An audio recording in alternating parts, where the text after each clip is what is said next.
Vamos ler Hebreus capítulo 2, versículos 10 e 11, onde a Bíblia diz assim: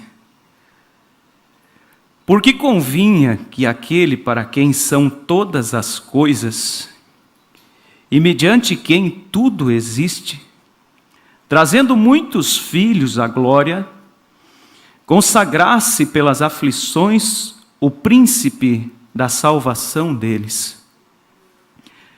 Porque assim o que santifica como os que são santificados são todos de um, por cuja causa não se envergonha de lhes chamar irmãos. Ezequiel 34, não precisa a igreja procurar, feche os teus olhos, incline sua fronte, apenas eu leio, diz assim: Eu mesmo apacentarei as minhas ovelhas, eu as farei repousar, diz o Senhor Deus. A perdida buscarei, e a desgarrada tornarei a trazer, e a quebrada ligarei, e a enferma fortalecerei, mas a gorda e a forte destruirei, apacentá-las-ei com juízo. Vamos orar uma vez mais, e eu quero que você, com fé em seu coração, nos coloque diante de Deus e peça: Senhor, unja o pregador para falar comigo. Oremos. Pai, eu me coloco mais uma vez diante de Ti, Senhor, reconhecendo a minha pequenez, mas reconhecendo a Tua grandeza, Pai. Usa de misericórdia para conosco, Senhor. Eu li na Tua palavra que o Senhor faz dos Teus anjos ventos e dos Teus ministros labaredas de fogo, Pai. Não economiza da Tua unção, Senhor, mas derrama até o ponto que Teu indigno servo possa suportar, Pai. E abençoa Teu povo de forma especial, porque o Senhor é sobrenatural e nós cremos em Ti. Em nome do Senhor Jesus Cristo. Amém e amém. Podeis assentar, irmãos? Eu gostaria de dar um título a esta meditação, e eu intitularia como Jesus Cristo não se envergonha dos seus. Jesus Cristo não se envergonha dos seus. O profeta, numa certa oportunidade, ele estava viajando juntamente com o irmão Pierre Green, saudoso irmão Green, e eles tiveram um problema com o carro, numa determinada altura do caminho, e levaria como que em torno de umas 4 horas para consertar aquele carro. E então eles saíram para fazer um lanche ou algo assim. E enquanto eles conversavam, o irmão Brana disse para o irmão Pierre Green, até onde me consta foi o irmão Brana que consagrou ao ministério, e ele disse para ele: Irmão Green, eu vou lhe dar algo para lhe ajudar no seu ministério. E ele disse para o irmão Green: 85% dos problemas que vêm a mim são problemas de família. Creio que 5% eram perguntas sobre as Escrituras e o restante era pessoas buscando o dom do nosso profeta. Quando eu li isso, eu passei a meditar. Que conselho ele deu ao irmão Green? Ele apontou para o irmão Green qual que seria a principal dificuldade, ou vamos dizer, a obra ministerial onde mais teria de atuar. 85% do seu trabalho seria problemas de ordem familiar. Eu estava lembrando hoje à tarde, enquanto meditava nisso, sobre a história daquele homem que estava sendo apedrejado e jogavam pedras grandes e fortes, e ele ali gemendo. De repente uma pedra pequena foi simplesmente jogada nele e ele deu um grito diferente. Então o carrasco disse assim: espere um minuto, está levando pedradas mais fortes e essa pequena pedra te doeu tanto assim?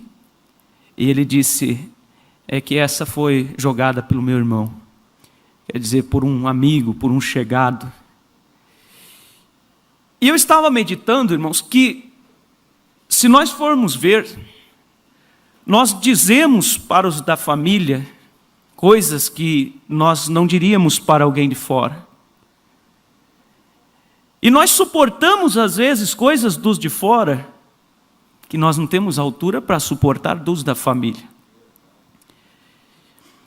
E se tratando de problemas de família, eu estava meditando que quando Deus, diz o profeta, Ele desejou ter uma família.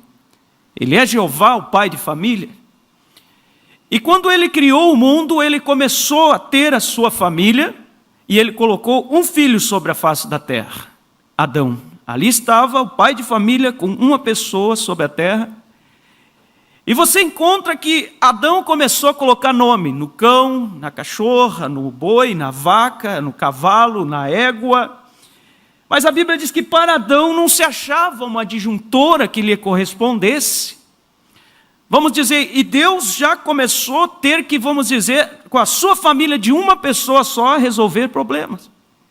Lá estava Adão, quem sabe deprimido, porque ele viu o casal de caturritas no galho da árvore ali, se encostando um ao outro. Ele via os gatinhos brincando e rolando, o machinho e a fêmea, e Adão andava cabisbaixo pelo Éden, porque para ele não tinha uma adjuntora que lhe correspondesse. Então Deus cuidou da sua família, trouxe um profundo sono sobre Adão, tirou-lhe uma costela e formou Eva.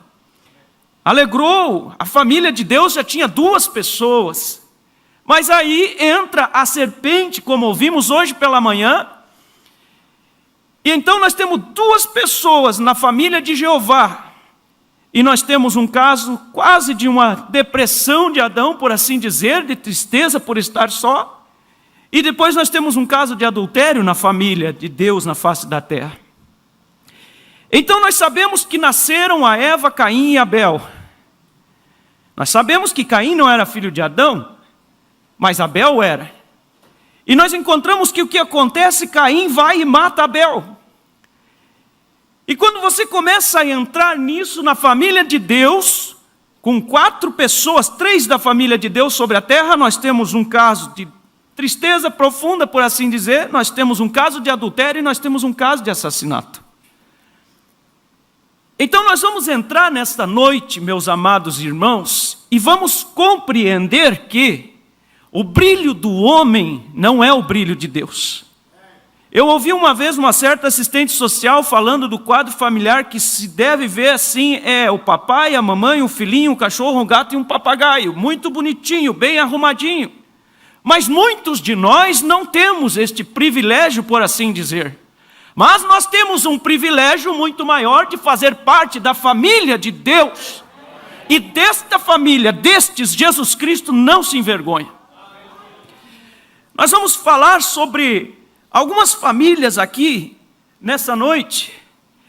Eu estava meditando outro dia sobre Jacó.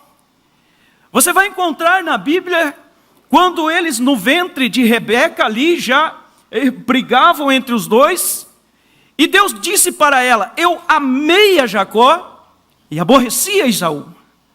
Quem sabe quem ouvia aquilo pensava, que classe de vida, de riqueza, de prosperidade, de, vamos dizer, de tranquilidade vai ter esse menino Jacó? Porque Deus disse, eu amei a Jacó, e esse amei a Jacó não era um amei naquele momento, não, eu amei a Jacó, eu amo a Jacó e eu sempre amarei Jacó. Este é o mesmo amor que Deus tem por mim e por você.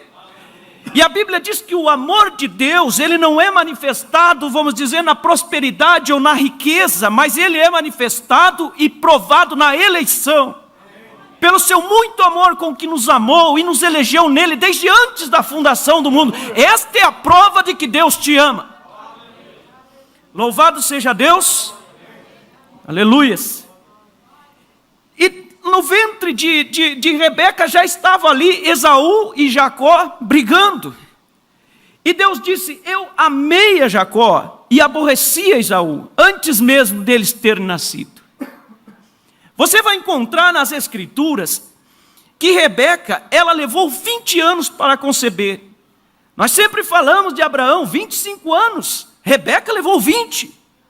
E a Bíblia diz que Isaac orou insistentemente por sua mulher, porque ela era estéril. E quando ela ela concebeu Jacó e Esaú, vocês vão encontrar quando eles cresceram. Esaú, diz a Bíblia, tomou mulheres da terra onde eles habitavam, e a Bíblia diz que aquelas mulheres não foram amores de noras para Raquel, para Rebeca. A Bíblia diz que elas foram um fel de amargura para Isaac e Rebeca. Mas Isaac era o filho da promessa, e Rebeca foi alcançada pelo sobrenatural. Leia a história de Rebeca, de como Eliezer foi até Rebeca, e fez uma oração, e lá vem Rebeca cumprindo cada requisito daquilo que ele tinha orado. E você encontra ali, Isaac tinha tudo para se colocar no berço da predestinação e ficar esperando o que Deus prometeu. Lá estava ele, insistentemente orando por sua mulher, porque ele sabia que daquele ventre tinha que passar um para cumprir as promessas de Deus. Deus nos prometeu sim o Espírito Santo, mas você precisa estar batendo na porta, insistindo, pedindo, até que do alto aquelas comportas se derrame e ele te preencha. São promessas sim, mas você precisa requerê-las.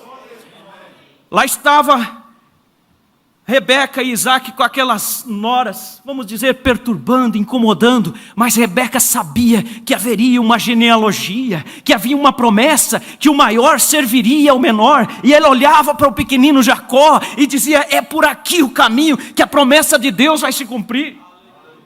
E então, vamos dizer, ela coloca, aí você passa a entender por que a Rebeca parece que puxava mais e ajeitava Jacó. É porque ela sabia que Deus era com Jacó.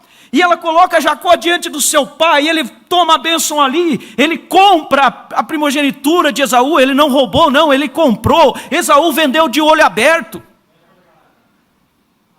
O irmão Brana disse na mensagem, creio que a brecha, ele diz: muitos vêm e dizem assim para mim: o diabo me fez fazer isto, dizer isto, agir assim. O irmão Brana disse: não, o diabo não faz isso aqui. Ele diz: é você que não andou o caminho todo até cruzar o Jordão, até chegar a Canaã, voltou desejando as coisas do mundo. Porque quando você passa, vamos dizer, aquela linha, o diabo, o braço dele não te alcança mais. Deixa eu me manter na linha aqui, né? E então você encontra que Jacó simplesmente sai dali já com inimizade com o seu irmão. Esaú queria matar Jacó. E Rebeca manda ele para as terras da sua parentela. E lá ele encontra com Raquel, a filha de Labão. E vamos dizer, ele se enamorou por Raquel. Ele foi até a casa de Labão e fez um contrato com ele, né? Eu trabalho 7 anos e eu caso com essa moça. E passou 7 anos, quando foi ali o dia do casamento, Labão simplesmente colocou Lia diante de Jacó. E Jacó, quando acordou no outro dia, olhou: espera aí, mas ou ela está tão diferente ou é a cunhada. Ele disse: não foi isso que nós combinamos. Ele disse: não, mas aqui na nossa terra não se faz assim, primeiro dá a mais velha, depois a mais nova. Se fosse eu, do jeito que eu me conheço, eu ia dizer assim: escuta, por que você não me falou isso antes então? Mas nós estamos falando de famílias, irmãos. E muitas vezes, eu vou dizer para vocês, muitas vezes, como o pastor Febrônio conta, um dia acertando um problema de uns irmãos, coisa assim, e tinha um outro pastor visitando. E o pastor contou que, o pastor disse: posso falar algo? E o pastor Febrônio disse: pois não. Ele virou-se para os dois e disse assim: olha, para acertar isso aí, um de vocês vai ter que ter o espírito de Abraão. Como assim o espírito de Abraão? Quem sabe? Ele disse assim: Abraão virou para o seu sobrinho Ló e disse: escolha o que fica bom para ti. Tem horas que você tem que abrir mão para você poder viver bem. Como eu li outro dia, alguém disse assim: se você disser para mim que 2 mais 2 é 10, você está certo e eu estou em paz.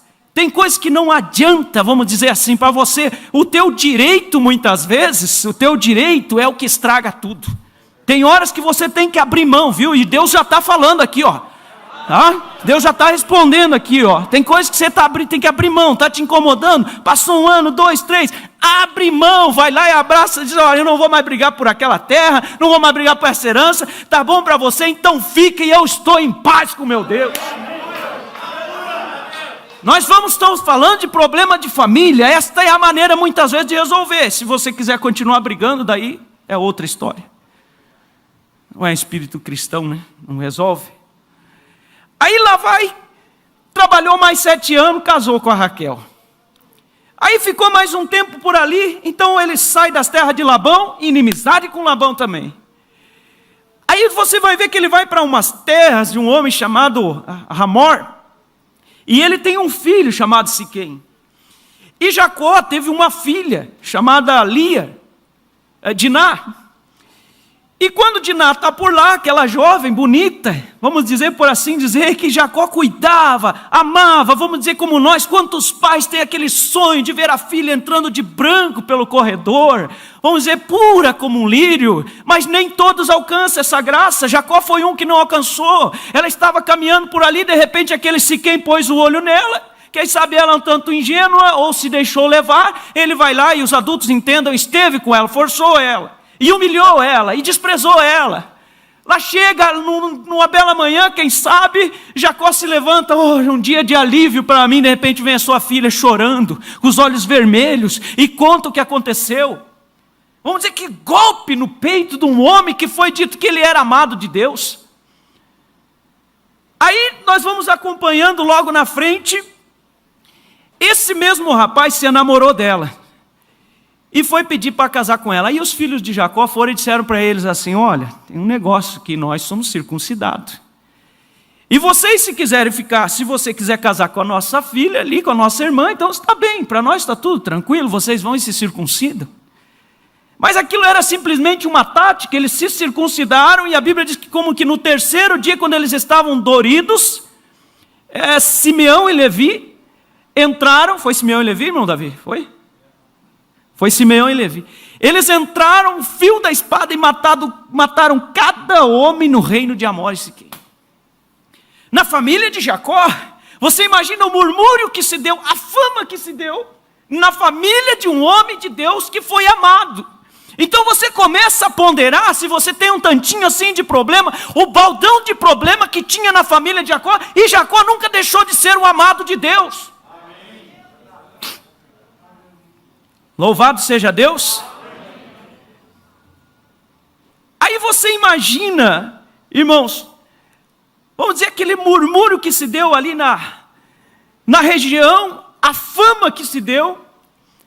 Aí vamos dizer assim, de repente chega um dia lá, irmã Siloé, e Raquel, a amada de Jacó, chega para ele e diz: olha, o teste deu positivo, mais um filho. Ah, que bênção, né? Que bênção, já tinha trazido José. Quem vinha aí? Benjamim. Que alegria para Jacó.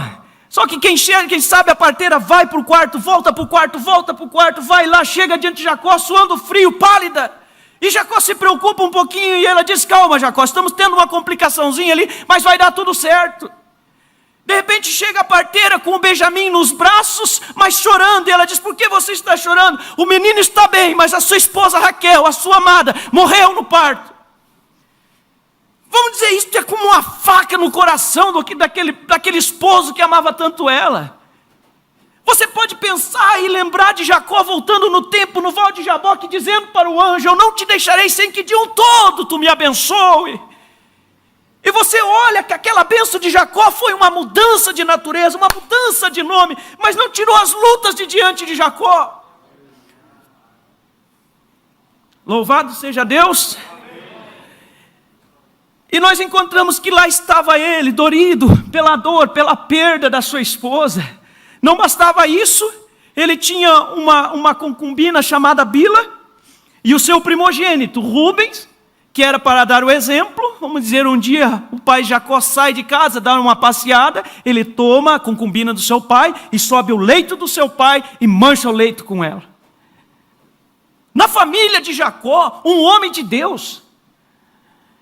Eu quero ler uma escritura aqui, irmãos, em 1 Coríntios, capítulo 5, apenas para vocês verem este assunto aqui. Vocês estão caminhando comigo? Estão compreendendo?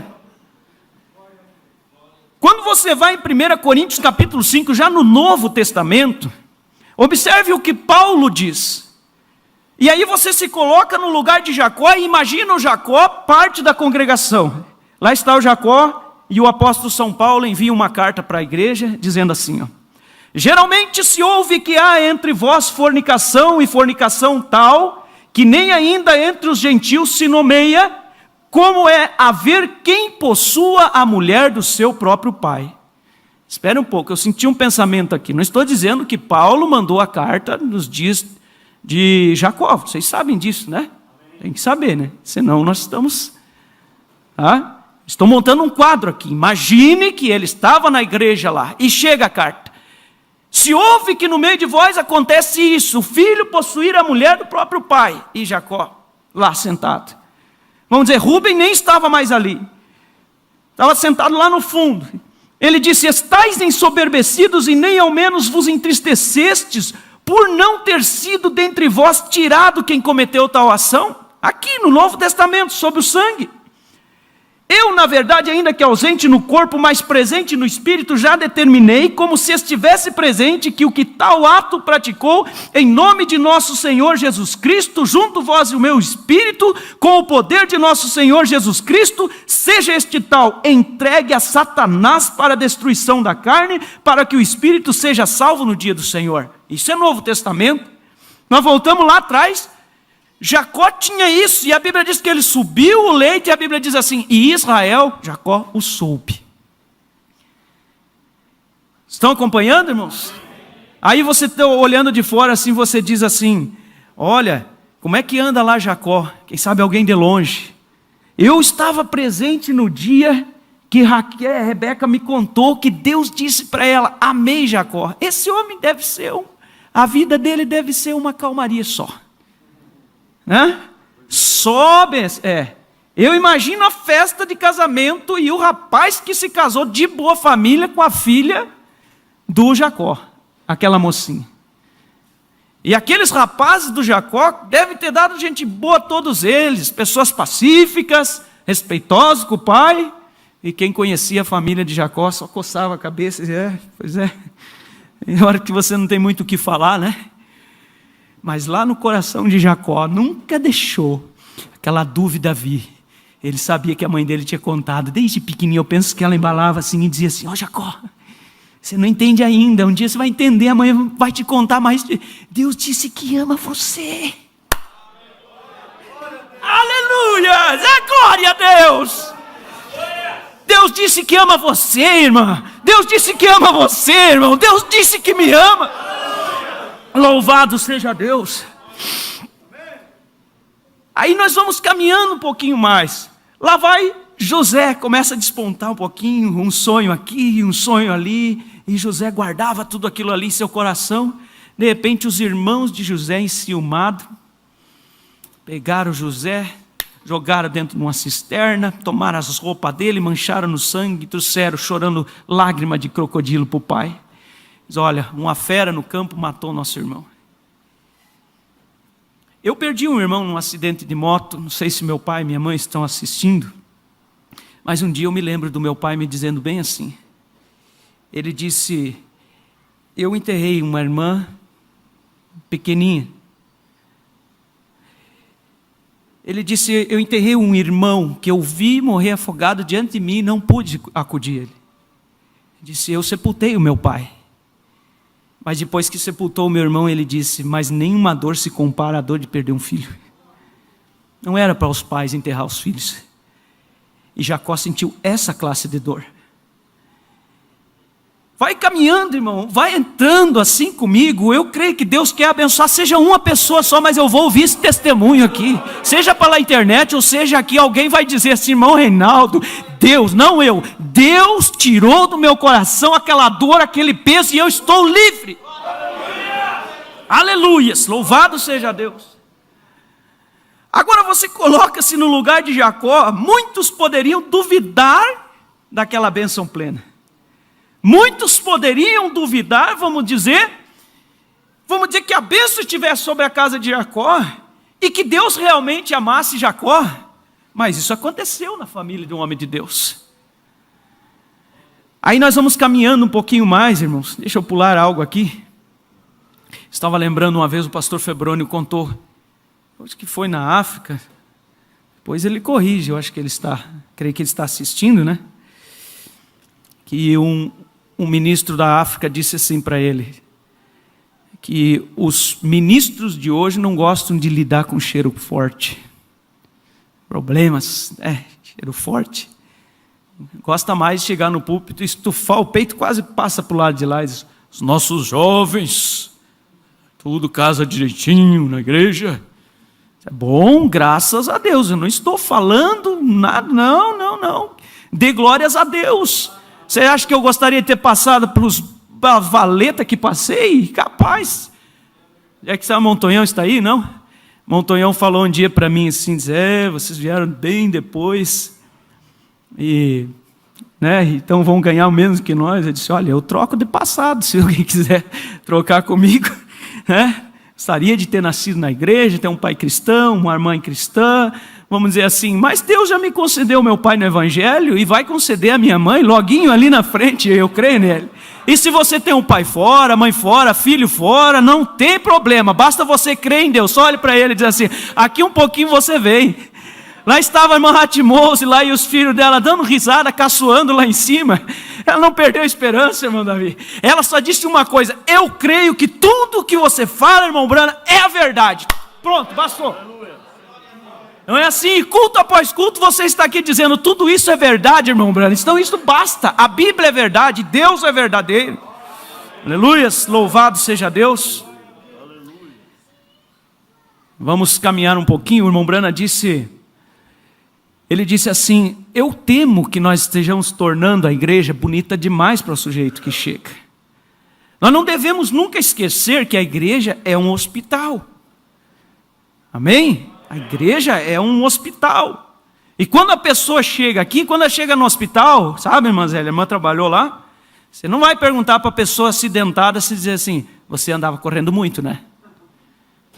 A pessoa chega lá, irmão Rival, toda arrebentada lá, e você diz assim: escuta, você não estava bêbado? Também, olha aí, ia dar nisso aí. Socorre a pessoa. Vai lá, tira o batimento, vocês têm que pôr sangue para dentro, aviva ela, faz ali o que for preciso. Depois você ensina ela a caminhar melhor, para não se arrebentar mais. Louvado seja Deus, e não diminua aquele que tem cicatrizes vindo lá de fora, não. Ele sofreu um acidente que não gostaria de sofrer. Jacó não gostaria de ter aquela cicatriz, mas Deus sarou cada uma delas, e sirva para testemunho para mim e para você, que Deus é Deus. Louvado seja Deus.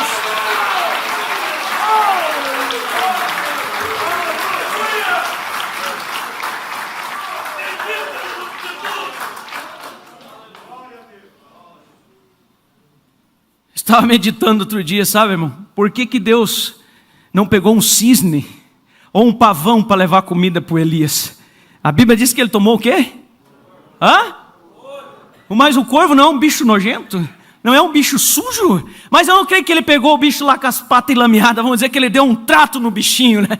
E disse: você vai levar o pão para o Elias lá. Ele podia dizer: mas eu, Senhor, né? A natureza, eu mesmo digo para mim muitas vezes: mas eu, Senhor. Mas ele pega e ele limpa e ele faz assim, dispenseiro dos mistérios de Deus, sim, Senhor. Louvado seja Deus. Eu estou gostando disso aqui. Glória a Deus, aleluias. Louvado seja Deus, aleluias.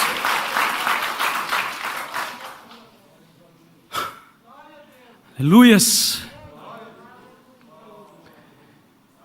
Agora nós vamos entrar, irmãos, em uma genealogia, muito embora Paulo disse para Timóteo: não se detém em genealogias intermináveis, mas nós vamos entrar aqui, até o tempo nos permitir. E hoje eu olhei no relógio lá, mas não vou contar que hora era, e ninguém olhe para trás. Não temos pressa, a Bíblia diz: não te apressa em sair da presença do Senhor. Quantos creem que nós estamos na presença dele? Unanimidade aqui, aleluias. Observe aqui, ainda falando de Jacó, agora nós vamos entrar na genealogia de Jesus Cristo, irmão Davi. Já comentamos, acho, sobre isso, né? Livro da genealogia de Jesus Cristo, filho de Davi, filho de Abraão. Abraão gerou Isaque, Isaque gerou a Jacó, Jacó gerou a Judá e a seus irmãos. Observe. Essa é a genealogia de Jesus Cristo, a família de Jesus Cristo, da qual ele não se envergonha. Eu estava vendo, tem outras genealogias, Gênesis capítulo 5, creio que não fala nome de mulher. Creio que Lucas 4 tem outra genealogia, também não fala nome de mulher naquela genealogia. Vamos dizer, mas nessa genealogia aqui fala o nome de 5 mulheres. Ou fala de 5 mulheres. A primeira é essa aqui, diz assim: e Judá de Tamar gerou a Pérez e a Zerá. Quem sabe quem foi Tamar? Meu Deus, irmãos, vocês querem me matar do coração. Vamos aqui, então vamos lá, eu vou mostrar para vocês quem foi Tamar. Resumidamente, depois você lê, Gênesis 38. Lá estava Tamar, e Tamar, Judá teve uma esposa, teve com ela 3 filhos. E Tamar era a esposa do primogênito de Judá. E você diz, espera um pouco, mas como assim? Ela era nora de Judá. E Deus, a Bíblia diz que ele era mau e Deus matou, irmão Reginaldo. Matou ele. Aí dizia, a lei dizia que o outro irmão tinha que casar com a viúva e suscitar filhos para o primogênito que havia morrido. É assim. Mas o segundo, não querendo suscitar filhos para o irmão, ele tinha certa prática e Deus matou ele também.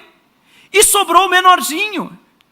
E Judá olhou para o pequeno, quem sabe a mulher já uma certa idade, foi daqui, foi dali, ele disse para ela assim, vai para a casa de teu pai e fique por lá. E lá foi ela, Tamar.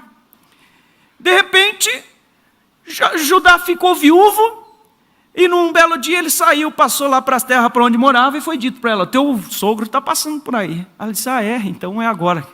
Foi lá, pôs um véu sobre o rosto assim, e se assentou numa pedra lá, quem sabe botou uma perna mais para o lado assim. Desculpa, irmãos. E Judá passou por lá e pôs o olho nela e fez sinal para ela. Estava viúvo, né, sabe, carente, e ela, oportunista, esteve com ele lá e ele disse assim, olha, depois eu mando um cabrito para ti. E ela disse, o que tu vai me dar de garantia? Aí ele pegou o selo, o cordão e o bordão, bastão, né, o bordão, né, cajado. E deu para ela ali, pronto, foi para casa e ela concebeu. E aí a Bíblia diz que passou 3 meses, algo assim, apareceu logo a gravidez dela. Chegou a notícia nos ouvidos de Judá que Tamar, a nora, estava grávida, e ele diz, então ela adulterou. Ele falou bem assim, ó, arraste ela para fora da cidade e botem fogo nela. Quem? A mulher. Queime a mulher lá fora da cidade. A mulher foi lá, Tamar arrastada, ela disse, só um pouquinho, deixa eu mostrar de quem é que eu estou grávida. Ela disse, o dono desse cordão, desse selo e desse cajado aqui. Sabe o que Jacó disse? Eu gosto dessa frase, tem me acompanhado. Ele disse assim, mais justa foi ela do que eu. Desculpa, me ajudem aí os pregadores. Judá disse, mais justa foi ela do que eu. Ela concebeu gêmeos. Aqui está na genealogia de Mateus. Eu gosto disso aqui, a Bíblia é maravilhosa.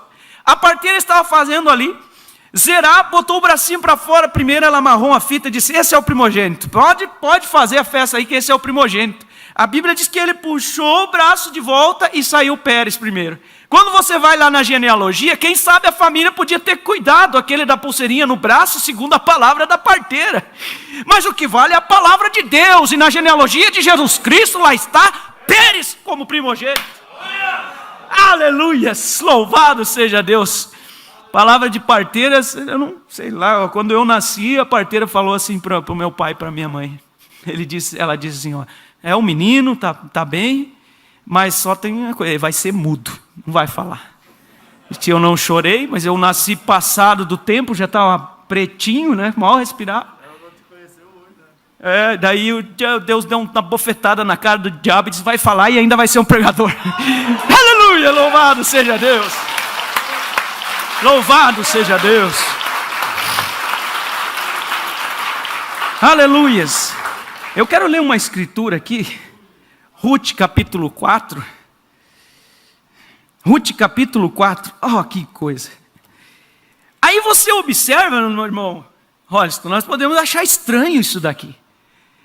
Aí você olha, mas esse filho aí, estranho, né? Vamos deixar ele meio aqui de ladinho. Como é que será que foi a casa desse aí, Pérez? Aí, quando Deus, logo na frente, eu vou ler aqui uma escritura, no livro de Ruth, Então, logo na frente ali você vai ver que Boaz casou-se com Ruth, né? E quando nasceu o filho de Boaz com Ruth, creio que é Obed o nome dele, nós já vamos chegar ali. Os anciãos foram fazer uma oração para abençoar a casa dele. E usava-se um exemplo de bênção para abençoar a casa daquele personagem. Seja como a tua casa como a casa de fulano. Olha só quem eles pegaram para abençoar a casa de Ruth. Observe aqui. Deixa eu me tomar aqui o versículo. Desculpa, eu não tinha notado essa escritura, mas vamos olhar aqui. Aleluias. Amém.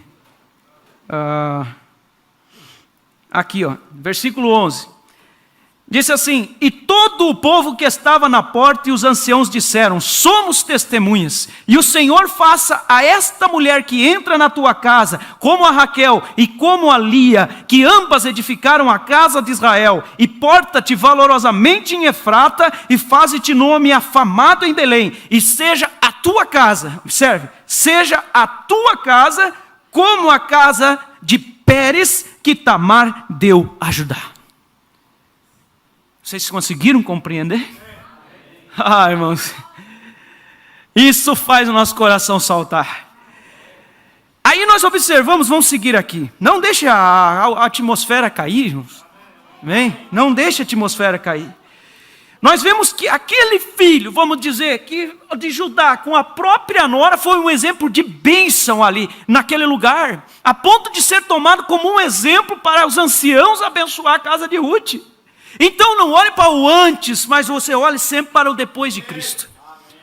Um dia um irmão, que Deus tome isso como profecia, que seja um irmão, né? Um amigo meu, da juventude ali, ele disse para mim um dia: soube que você ficou crente. Eu passei num lugar comprar um sorvete para o meu menino mais velho, né? E eu disse: sim, graças a Deus. E ele disse: então eu vou contar tudo o que eu sei de você. E posso? Eu disse: pode. Não tenho nada para esconder, pode.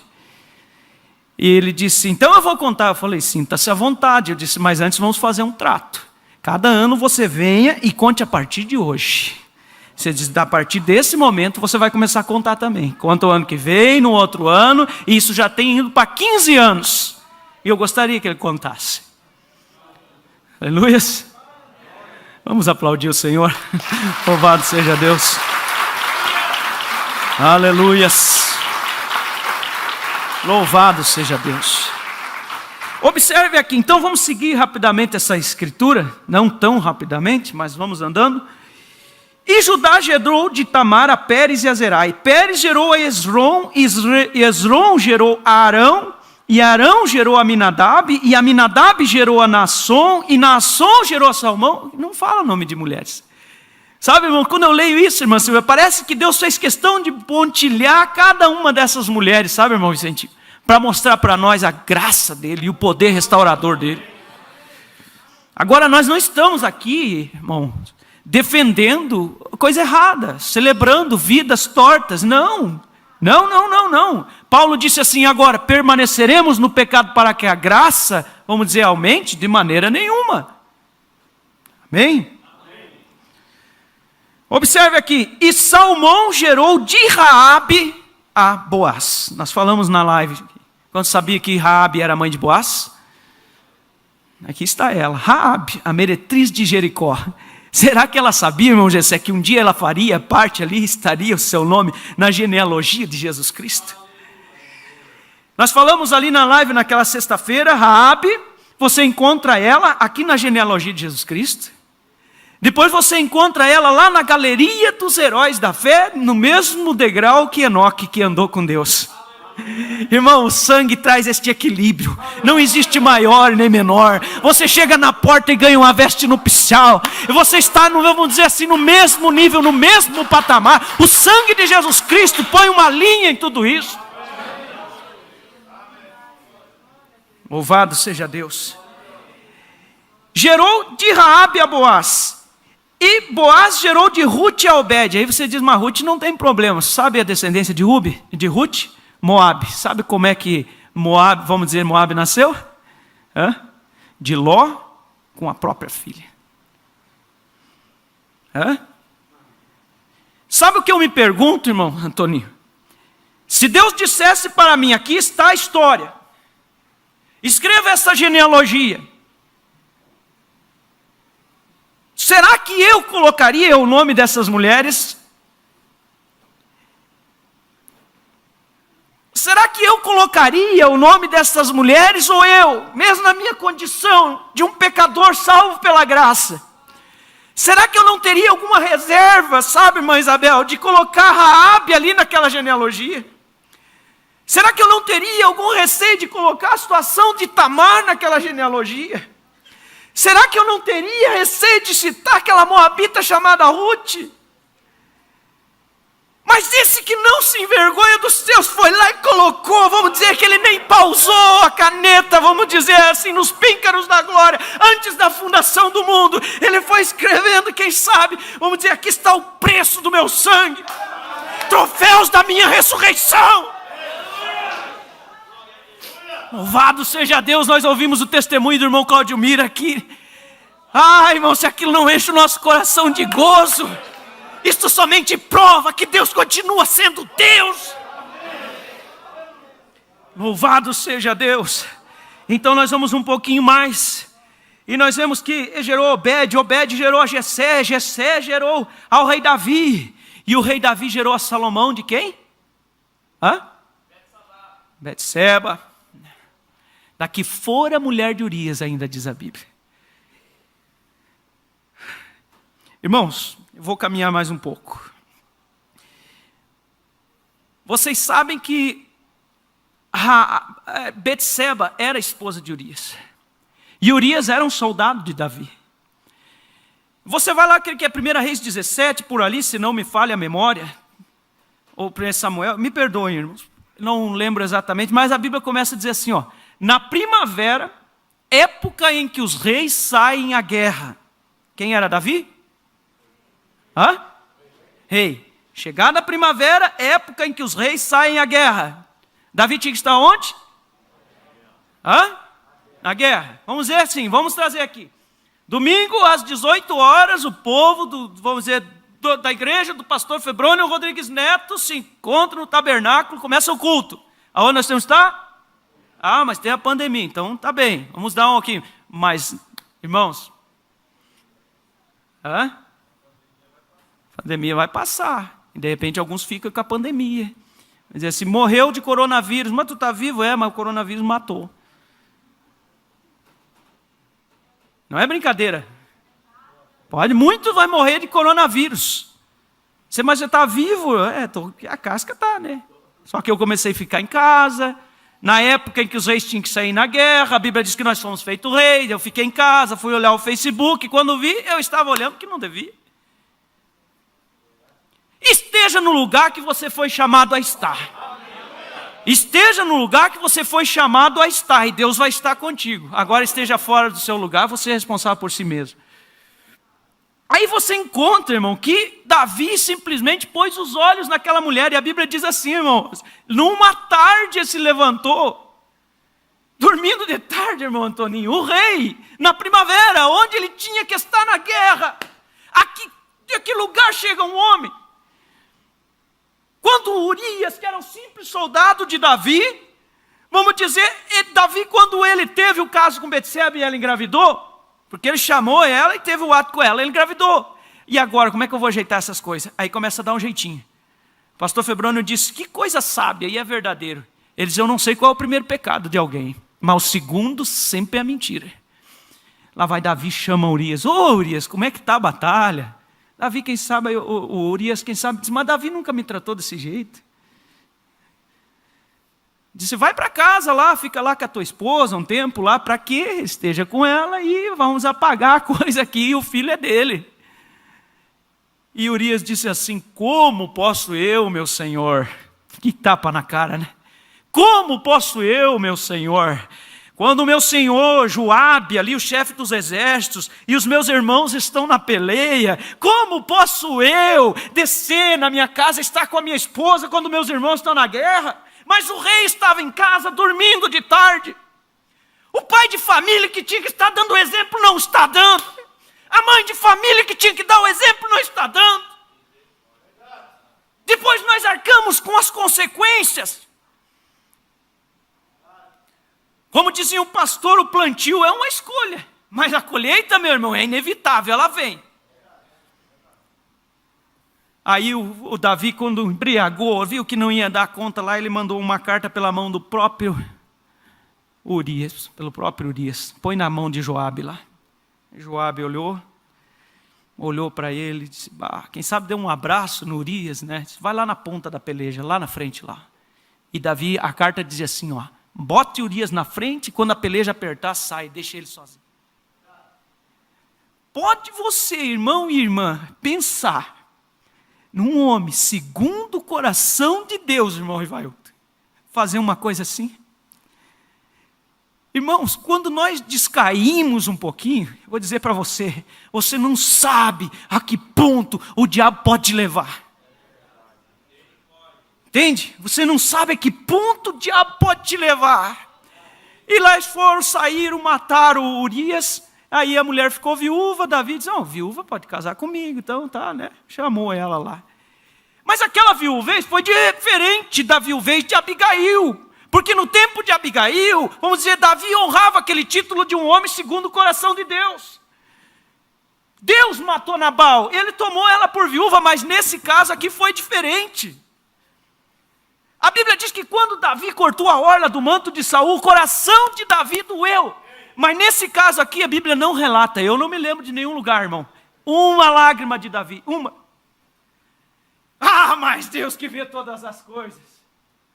Um dia chega um profeta chamado Natã, com aqueles olhos de águia. E Deus tem olhos de águia, conhece a minha vida, conhece a tua vida. Mas vale você vir aqui ao altar e, vamos dizer, colocar diante de Deus cada falha tua e alcançar a misericórdia do que querer abafar com um jeitinho. Ninguém convence a Deus com um jeitinho. Ou você é liberto, ou você é um possuído. Louvado seja Deus. Natã não chegou dizendo, adulando ele, porque tem muitos crentes que tu tem que ter um jeitinho para chegar. Dito crente, porque crente é ovelha, e o pastor bate a açoiteira na ovelha, ela só se encolhe, mas o lobo vira e range os dentes.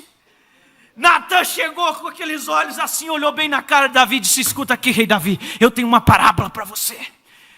Um homem tinha 500 ovelhas, foi lá e tomou a única ovelhinha do seu, vamos dizer, do seu companheiro. Davi, muito justo e santo, se levantou, bateu no trono e disse assim, esse homem é digno de morte. Vocês perceberam que foi a mesma atitude que Judá teve? Os dois que tinham culpa no cartório foram os primeiros que apontaram o dedo, sentenciaram e julgaram. Toma cuidado se você tem o teu dedo muito apontado e dá uma olhadinha para trás se tu não tem culpa também. A Bíblia diz que os misericordiosos alcançarão misericórdia. Ele não te constituiu juiz, não me constituiu juiz. O tipo nosso, o profeta diz ali na mensagem quinto selo, o que nos caracteriza, que nós não somos aquelas almas debaixo do altar, é que eles pedem juízo, nós pedimos misericórdia.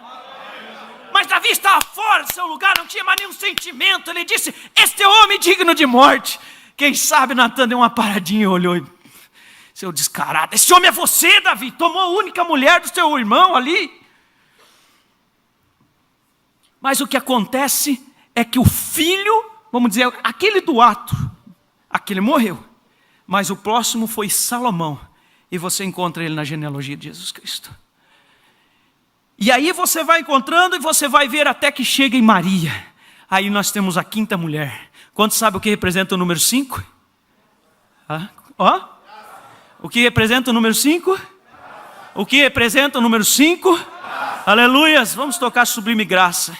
Quero que a igreja fique em pé. Louvado seja Deus. Eu não estou me importando, irmãos, nem um pouquinho, sabe, irmão Leandro? Estou me sentindo leve aqui. O recado foi entregue. E eu não estou fazendo demagogia. Eu não sou nada, não sou ninguém. Mas eu entendi que o púlpito é um lugar sagrado e de julgamento. E se nós estamos aqui é pela vontade perfeita de Deus. E eu não tenho receio, nenhuma dúvida de que Deus falou nessa noite. Quem sabe através da internet, seja uma pessoa, mas eu tenho certeza que eu virei o testemunho. Incline a sua fronte. Eu vou tomar mais aqui, vou ler os parágrafos dessa mensagem. Feche os teus olhos. Talvez você não tenha conseguido entrar no Espírito nessa noite. Os hinos foram abençoados. Deus falou através de sua palavra. Mas quem sabe ainda seu coração não chegou a se quebrantar, como lá no fundo da sua alma desejaria que ele se quebrantasse. Eu não vou fazer uma chamada de altar. Eu apenas vou ler uns parágrafos dessa mensagem. Mas eu creio que há pessoas que desejam vir ao altar. Então o altar está liberado para aqueles que desejarem vir ao altar. Nós vamos ler esta mensagem e então estaremos orando. Não tenha pressa, feche os teus olhos. Ouça. E que dia será esse? Que ocasião será essa? Quando olharmos para as faces daqueles que tanto amamos. Que diferença naquela manhã quando virmos nossos amados e observarmos o que eles serão então. Todas as aflições serão tiradas. Todos os danos que o sofrimento causa terminarão. Não mais rosto pálido de morte. Não mais lágrimas nos olhos. A ressurreição promete tudo isso. Não haverá mais funeral. Não mais tapinhas no rosto de um bebê que fica como um pedaço de pedra, onde o agente funerário o embalsamou e colocou para fora e pôs cosméticos assim e assim por diante para parecer natural. Isso nunca será necessário novamente ali. Então eu penso, quando nós os virmos de pé no além, os nossos amados, nossas mães, nossos parentes, todos os nossos amigos, e vê-los em seus corpos imortais, seus corpos celestiais, observando o seu caráter, ver como eles se conduzem com aquele dulçor e mansidão, sem mais nervosismo ou frustrações, vê-los então de pé na semelhança do Senhor Jesus. Aquele será um dia maravilhoso. E cada um de nós em nossas mentes está antecipando e ansiando por aquela hora de consolação, quando os encontraremos. Cada um está pensando em seus queridos, talvez sua mãe que partiu. E que dia será quando você a vir novamente? E para o papai, e para o irmão, e para todos os amados, que dia será? E eu estou pensando também nesse momento, eu estou pensando em minha família. O que significará para mim naquele dia? Eu estou pensando que naquela manhã da ressurreição, talvez a primeira que chegará a mim será a pequena Sharon. Não, ela não estará tremendo. Aquele diabo não pode entrar naquele lugar. Nenhuma meningite pode um dia tocar naquela terra. Ela não estará balançando a mão, dando adeus para mim. Aqueles pequenos olhos azuis estarão dançando quando ela estender os seus braços e gritar: papai! Eu estarei feliz em vê-la, em saber que ela nunca mais morrerá novamente, em saber que tudo isto acabou. A razão pela qual eu prego tanto sobre a ressurreição. E então eu verei a sua mãe, a mãe de Billy, o meu garoto. E eu tenho muitas lembranças quanto a isso, as quais permanecem. Recordo quando eu estava levando, ou o senhor Combs aqui em cima estava levando para o último passeio, e eu estava seguindo em um carro, enquanto descíamos a rua 7, bem ali Billy, com 18 meses de idade, como o trouxeram à rua e a deixaram vê-lo, e ela deitada chorava e olhava para o seu bebê, porém ela não podia aproximar-se dele. E então na estrada o agente funerário veio e desceu a rua 7, mamãe é que estava cuidando dele naquela época, e eu estava de pé no jardim, e ele estava ali de pé no jardim, vestido com um calçãozinho e um bonezinho vermelho colocado de lado em sua cabeça. E quando aquela mãe deitada naquela maca atrás, aquela ambulância me observando, quando ela viu o seu bebê de pé no jardim, sabendo que ela estava dando o seu passeio final, ela se levantou daquela maca e gritou, e estendeu a sua mão esquelética para abraçar o seu bebê no jardim, porém ela não podia segurá-lo. Oh, será uma alegria vê-lo naquele dia. Não, ela não terá mãos esqueléticas, nem mesmo aquela face estará decaída, mas ela se colocará de pé com a beleza celestial de uma rainha do céu e de mãe. Seus olhos negros, tão negros quanto as asas de um corvo, estarão dançando de regozijo. Ela não estará toda inclinada, onde aquele diabo da tuberculose nunca entrará naquela terra, mas imortal, e se colocará na semelhança dele. E eu suponho então que o próximo a vir se encontrar comigo será Edward, o qual chamávamos de Ramp como apelido. Ele foi o primeiro da grande corrente de 9 elos, a corrente da família Brana. Ele foi o primeiro elo a romper, aquele que era depois de mim. Eu verei Edward vir correndo até mim. Entretanto ele morreu como um rapaz, 19 anos de idade, e quando eu pegar a sua mão, tenho certeza que temos muitas coisas sobre o que falar da juventude, porque éramos amigos íntimos, éramos inseparáveis. Ele me deixava usar seu terno e coisas assim, como verdadeiros irmãos faziam. Será um prazer vê-lo novamente. Eu ouvirei dizer algo assim: você recebeu o meu recado, Bill? Você estava trabalhando em uma fazenda de gado na época da minha partida da terra, mas no hospital eu lhe mantenho o recado. Diga, Bill, que está tudo bem. Aleluias. E eu estarei feliz em dizer: sim, eu recebi o seu recado lá no campo. Então eu suponho que logo virá meu papai, e ele foi o elo seguinte a partir. E não, eu acho que foi Charles, foi o próximo elo, um irmão mais novo. Ele sofreu um acidente automobilístico quando era apenas um menino, e ele sempre arrastava sua perna direita quando andava. Mas você sabe, quando eu ouvir, ele não estará arrastando aquela perna, estará tudo terminado, estará no esplendor de um jovem. E ele me dirá algo assim quando sorrir. Ele dirá: sim, Bill, não existem acidentes aqui em cima. Eu recordo da noite antes de eu ser levado no acidente automobilístico, você conversou comigo de pé na arcada de nossa pequena casa humilde, e eu vejo o teto dela nesse momento. Você falou comigo sobre o Senhor apenas algumas horas antes de eu ir, e você estava no púlpito pregando quando eu parti. E então virá papai. Oh, eu posso vê-lo, embora ele tenha me dado muitas surras severas, exatamente o que eu precisava, mas eu o verei naquele monte ondulados de cabelos negros, mais brilhantes do que nunca naquele dia. E ele olhará para mim e dirá: meu filho, você sabe, o papai nunca mais se levantará desta mesa aqui com fome para deixar seus filhos comerem, pois aqui nós temos o suficiente. Nunca existe falta aqui. De vê-lo quando trabalhava por 50 ou 75 centavos por dia, então se levantar da mesa para que as crianças pudessem comer e voltar a trabalhar novamente. E ele trabalhava tanto que o sol queimava sua camisa nas costas, e para despregar a mamãe cortava com uma tesoura. E eu posso ouvi-lo dizer algo assim: Bill, você recorda daquela noite quando você e o irmão Jorge foram orar por mim quando eu estava partindo? Sabe, eu disse à mamãe que haviam 2 anjos brancos de pé junto à cama e um anjo vermelho nos pés, e o anjo vermelho estava tentando me pegar, mas o anjo branco ficou no meio, e eles finalmente me trouxeram para casa. E então o próximo elo a partir, ou que partiu, virá Howard,